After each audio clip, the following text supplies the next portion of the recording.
HSC 2025 পরীক্ষার্থীরা পরীক্ষা পেছানোর দাবিতে বিভিন্ন বোর্ডের সামনে বিক্ষোভ করেছে এবং সারা দেশে বিক্ষোভ হয়েছে। তো এই বিক্ষোভের পরিপ্রেক্ষিতে শিক্ষা বোর্ড কী সিদ্ধান্ত নিল তা আজকে তোমরা এই ভিডিওর মাধ্যমে জানতে পারবা। তো ভিডিওটি প্রথম থেকে শেষ পর্যন্ত দেখো এবং যারা সাবস্ক্রাইব করো নাই সাবস্ক্রাইব করে রাখো এবং যারা সাবস্ক্রাইব করেছো সকলকে ধন্যবাদ। তো তোমরা দেখতে পাচ্ছ যে এইচএসসি পরীক্ষা পেছানোর দাবিতে বোর্ড চেয়ারম্যানকে অবরুদ্ধ করা হয়েছে। এটা বরিশাল শিক্ষা বোর্ডের চেয়ারম্যান, তারা অবরুদ্ধ করেছে চেয়ারম্যানকে।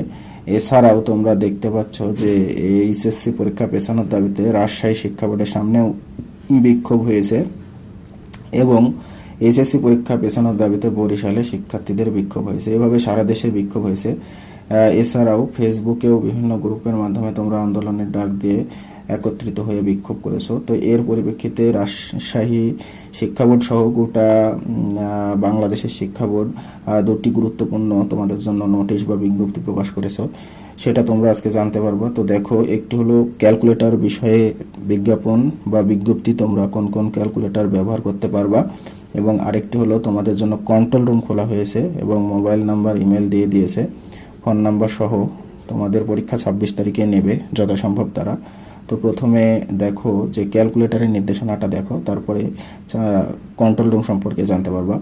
তো এখানে বলা হচ্ছে যে এইচএসসি পরীক্ষা 2025-এর পরীক্ষার্থীদের ক্যালকুলেটর ব্যবহার প্রসঙ্গে উপযুক্ত বিষয়ের প্রেক্ষিতে জানানো যাচ্ছে, এইচএসসি পরীক্ষা 2025-এর পরীক্ষার্থীদের পরীক্ষার কেন্দ্রে নিম্নবর্ণিত সায়েন্টিফিক নন প্রোগ্রামেবল মডেলের ক্যালকুলেটর ব্যবহার করতে পারবে তোমরা। তো দেখো এখানে 8টি মডেল দিয়েছে। কি কি? FX 82 MS, FX 100 MS, FX 570 MS, FX 991 MS, FX 991 EX, FX 991 ES, FX 991 ES plus FX 991 CW।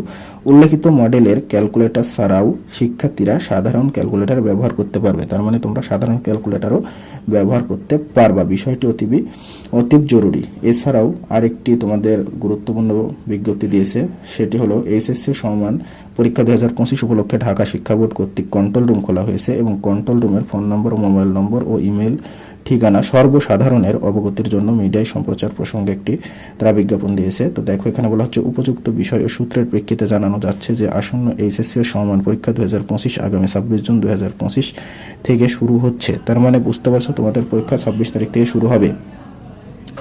এখানে বলা হচ্ছে, উক্ত পরীক্ষা উপলক্ষে ঢাকা শিক্ষা বোর্ডের পরীক্ষা কন্ট্রোল রুম খোলা হয়েছে। কন্ট্রোল রুম এর নিম্নলিখিত ফোন নম্বর, মোবাইল নম্বর ও ইমেল সর্বসাধারণ অবগতির জন্য বিভিন্ন সময়ের খবরে প্রচার ও স্কুলে প্রদর্শনের প্রয়োজনীয় ব্যবস্থা গ্রহণের জন্য অনুরোধ করা হলো।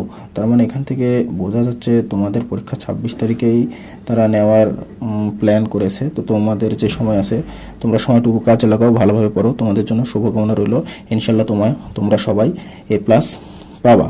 তো তোমাদের কাছে একটি রিকোয়েস্ট, তোমরা যারা চ্যানেলটি সাবস্ক্রাইব করো নাই চ্যানেলটি দ্রুত সাবস্ক্রাইব করে দাও এবং তোমাদের পরীক্ষার সকল আপডেট এই চ্যানেলে পেয়ে যাবা। আজকে এ পর্যন্তই, ধন্যবাদ।